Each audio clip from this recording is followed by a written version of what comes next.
На Македонија е потребна жена за председател. Пораките на кандидатката Гордана Силјановска-Давкова за национално единство и сплотеност се искрени, велат експертите. Професорката е одличен избор за да стои на чело на нашата земја, уверува Синиша Пекески. Тој ја искритикува работата на актуелниот председател Стево Пендаровски и повика идниот председател на државата да не биде марионета на политичка партија.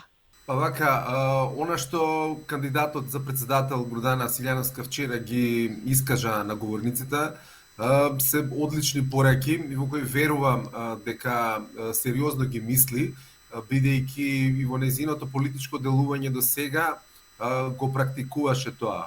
Дополнително, на моја среќа ми беше и професор и мислам дека, убеден сум дека ќе биде одличен председател, бидејќи Македонија реално и заслужува да добие жена председател, а и да се тргне она мислење за политичарите што го наметна сегашниот председател Пендаровски, дека се марионети теледиригирани од одредени политички партии.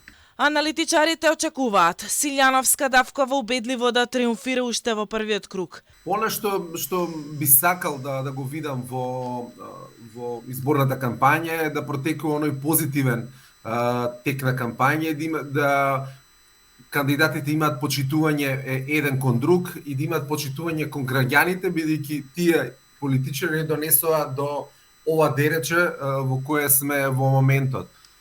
Се надевам дека ќе имаме женски дуел во вториот круг. Гордана Силјановска-Давкова вчера упати пораки за обединетост, вети нов концепт на председател, близок до граѓаните, отпорен на политиката, неуморен во борбата за македонските национални интереси со јасен поглед кон Европската унија. Нема да ве засремам. Јас ве уверувам дека ќе ги мерам зборовите. Ве уверувам дека ќе градам сојузи, сојузништва, дека ќе интегрирам, а нема да дезинтегрирам. Видовме до што не доведоа побелбите. Поделбите ја доведоа оваа држава да личи на гладиаторска арена. Учесниците на изборите, листите со кандидати за председател на државата треба да ги достава до ДИК најдоцна до 19 март на полноќ. Председателските избори се закажани за 24 април, а вториот круг е на 8 мај, кога треба да се одржат и парламентарните избори.